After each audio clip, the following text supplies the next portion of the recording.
Okay,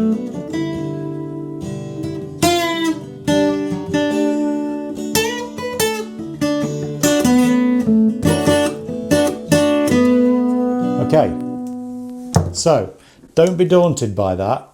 Obviously I'm a professional guitarist and guitar teacher and I've been doing it for 40 years, so it should sound good. But listen, that was just notes of the pentatonic scale,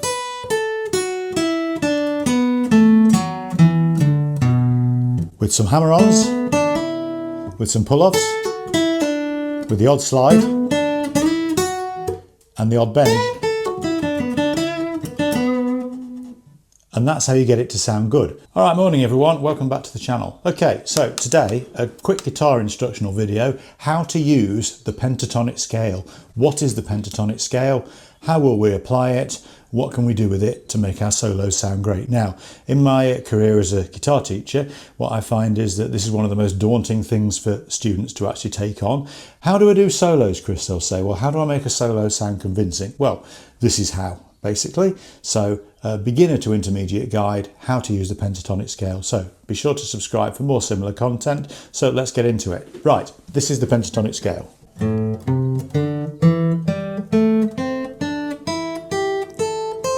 Play it up and down. Okay, probably sounds familiar to some of you, and we'll put a diagram of it on the screen now. So play it through again.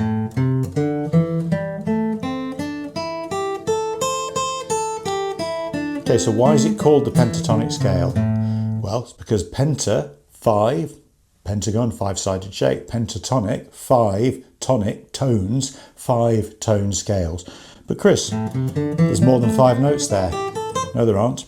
2, 3, 4, 5, then it starts again. 1, 2, 3, 4, 5, etc. So there are only 5 unique notes in there. Okay, now, as an aside, there are actually several different finger patterns of this scale that we can use, commonly referred to by number, but we're going to do the standard basic pattern 1 pentatonic scale, and that's this, back on the screen again. The others have exactly the same notes in, but it just means that you've got slightly more flexibility in terms of playing at different places on the fretboard. Now, so what we're going to talk about in this video is how we know where to put this single pattern 1, because that's what we'll call this pattern. How do we know where to place it on the fretboard so it sounds good when we're doing improvisations? And also we'll talk about things we can do with the notes within this pentatonic scale to make it sound anything other than just a random stream of notes played in a scale. So, first things first. The 5th fret, the first note of it, 5th fret on the E string, that's an A. That's falling under my first finger, and that's important because the note under the first finger in the scale gives me the minor pentatonic name. So, that's an A, 5th fret on the E string, that is a note of A. So in this position, my first finger, the first note of the pattern, is under the A, or is the A. So in that position, it's called A minor pentatonic. I could move this. The 8th fret, the note on the E string is a C. Put my first finger there, play the pattern. In that position, that very same pattern 1, it's called C minor pentatonic because that's a C. 10th fret D, D minor pentatonic. 3rd fret G, G minor pentatonic. Okay? Now, you might also think, oh, what about major pentatonic, Chris? Well, okay, we'll talk about that quickly, but actually we're just going to mainly focus on the minor pentatonic. It's the same idea though, but the difference is, instead of the first note, i.e. my first finger, falling under or having the root note, the name note there, this time it's the second note. So, if I wanted to play a major pentatonic, I have to move a minor pentatonic back 3 frets, so that my 4th finger, or the second note of the pattern, is the root note of the pattern or the name note of the pattern, okay?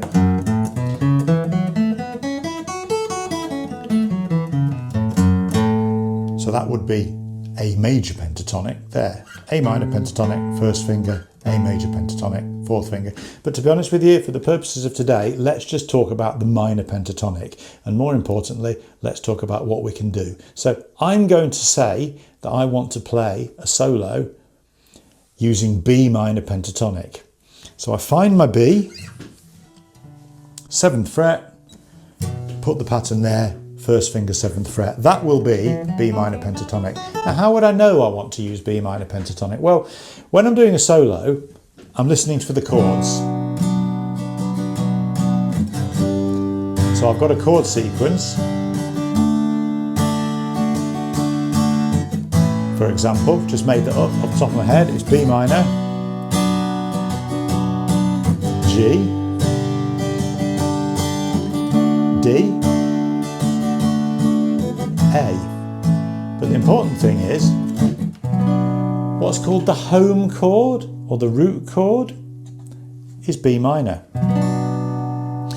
Now that could be that it's the key that the song is in, but again we can get into the weeds on that because it's not always the case. The key is not always the same as the home chord. What you've got to listen for is what's the strong chord that the song sounds like it's resolved to. So in this case it's come back to B minor. So in terms of practicing this, I'll just say this now, all you need to do, look on YouTube, and for the purposes of what we're doing here is search backing track in B minor. Or any other key if you want, but because we're doing it at the 7th fret, B minor, search for backing track in B minor. You could search for blues backing track in B minor, you could search for slow backing track in B minor, rock backing track in B minor, whatever. But you'll find that loads and loads of people have made backing tracks that are suitable to mess around with the pentatonic scale on. So if you do that, you will find there are some chords in there, chord sequences that you can just play this scale over. Now, question is, what do we do with these notes to make them sound convincing? Well, these notes of the pentatonic scale are the basic vocabulary of beginning lead guitar. These are the notes we're allowed to use. Okay? So, you've got to learn that pattern. You've got to get that fixed in your head. And once you've done that, you put a backing track on and you just practice playing those notes.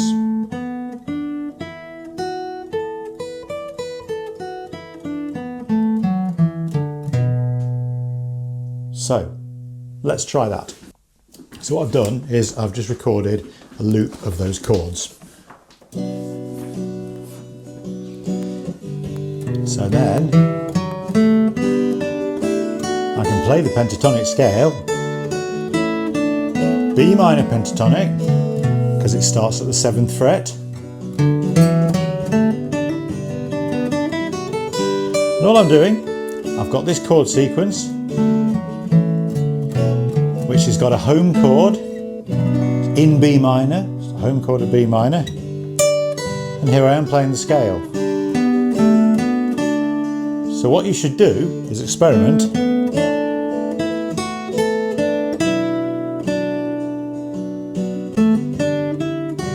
just playing those notes. See how they all fit?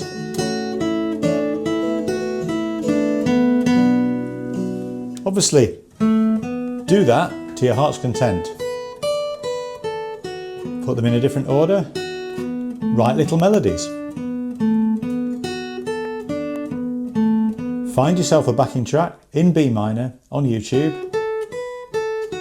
and just mess around on top of it. So that's the first step. However, there are things called articulations that we can use, and this is what makes it sound good. We could do hammer-ons, we could do pull-offs. Again, I imagine you probably know how to do these. Or we could do bends, or we could do slides.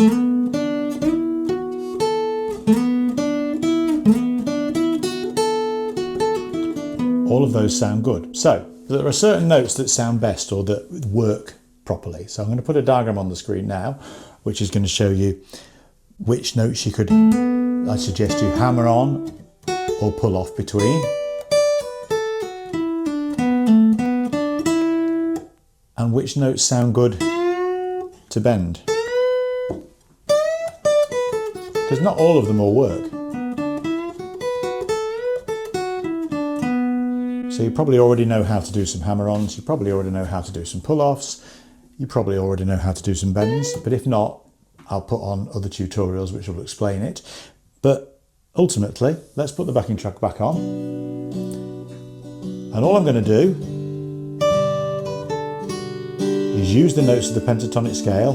But there was a hammer-on, here's a slide, here's a bend, pull off, slide, bend,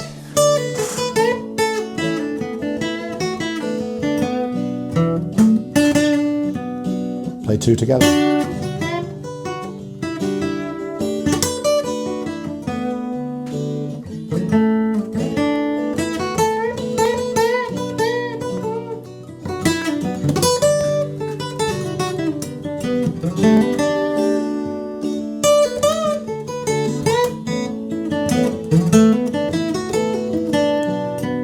So that sounds pretty good, and obviously I've been doing it for years, so it should. But all I'm doing is literally notes of the pentatonic scale, actually just the high strings as well mostly. But a pull off here, hammer on, hammer on, hammer on, bend.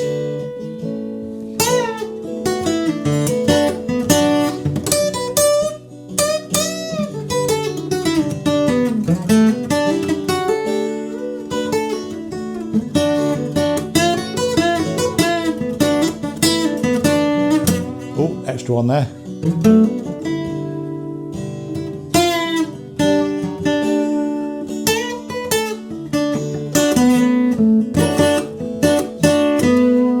Okay, so don't be daunted by that.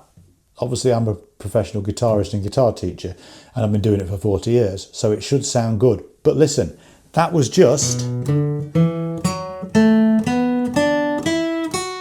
notes of the pentatonic scale,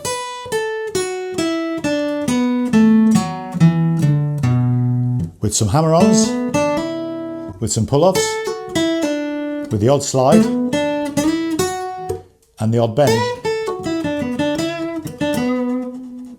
And that's how you get it to sound good. Okay, so in summary, learn the pentatonic scale, pattern 1 it's often called.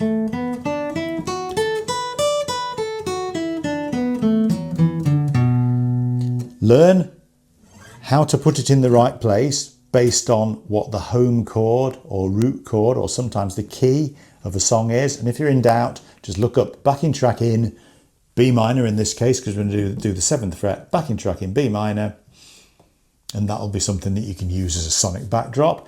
And then once you're familiar with playing a basic melody of those notes, just messing around with it, then you can start adding some articulations, some slides, some hammer-ons, some pull-offs, some bends. And that's how 90% of guitar solos are actually made. It's that simple. So guys, hope that's been useful. Thanks ever so much for watching along. Backing tracks in B minor, look them up on YouTube, 7th fret, have some fun with it. Cheers for now.